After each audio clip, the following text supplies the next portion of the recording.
56 സങ്കീർത്തനം. ഞാൻ നിർഭയനായി ദൈവത്തിൽ ആശ്രയിക്കും. ദൈവമേ, എന്നോട് കരുണ തോന്നണമേ. മനുഷ്യർ എന്നെ ചവിട്ടിമെതിക്കുന്നു. ദിവസം മുഴുവനും ശത്രുക്കൾ എന്നെ പീഡിപ്പിക്കുന്നു. ദിവസം മുഴുവനും എൻ്റെ ശത്രുക്കൾ എന്നെ ചവിട്ടിമെതിക്കുന്നു. അനേകർ എന്നോട് ഗർവ്വോടെ യുദ്ധം ചെയ്യുന്നു. ഭയമുണ്ടാകുമ്പോൾ ഞാൻ അങ്ങയിൽ ആശ്രയിക്കും. ആരുടെ വചനത്തെ ഞാൻ പ്രകീർത്തിക്കുന്നുവോ ആ ദൈവത്തിൽ നിർഭയനായി ഞാൻ ആശ്രയിക്കുന്നു. മർത്യന് എന്നോട് എന്ത് ചെയ്യാൻ കഴിയും? ദിവസം മുഴുവനും അവർ എന്നെ ദ്രോഹിക്കാൻ നോക്കുന്നു.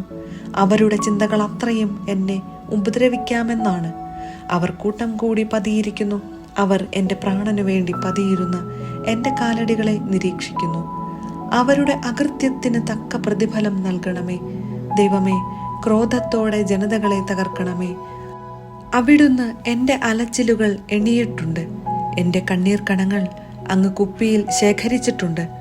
അവ അങ്ങയുടെ ഗ്രന്ഥത്തിലുണ്ടല്ലോ. ഞാൻ അങ്ങയെ വിളിച്ചപേക്ഷിക്കുമ്പോൾ എൻ്റെ ശത്രുക്കൾ പിന്തിരിയും. ദൈവം എൻ്റെ പക്ഷത്താണെന്ന് ഞാൻ അറിയുന്നു. ഞാൻ ആരുടെ വചനം കീർത്തിക്കുന്നുവോ ആ ദൈവത്തിൽ, ഞാൻ ആരുടെ വചനം പ്രകീർത്തിക്കുന്നുവോ ആ കർത്താവിൽ നിർഭയനായി ഞാൻ ആശ്രയിക്കും. മർത്യന് എന്നോട് എന്ത് ചെയ്യാൻ കഴിയും? ദൈവമേ, അങ്ങേക്കുള്ള നേർച്ചകൾ നിറവേറ്റാൻ ഞാൻ കടപ്പെട്ടിരിക്കുന്നു. ഞാൻ അങ്ങേക്ക് കൃതജ്ഞതാ ബലി അർപ്പിക്കും. ഞാൻ ദൈവസന്നിധിയിൽ ജീവന്റെ പ്രകാശത്തിൽ നടക്കേണ്ടതിന് അവിടുന്ന് എൻ്റെ ജീവനെ മരണത്തിൽ നിന്നും എൻ്റെ പാദങ്ങളെ വീഴ്ചയിൽ നിന്നും രക്ഷിച്ചിരിക്കുന്നു.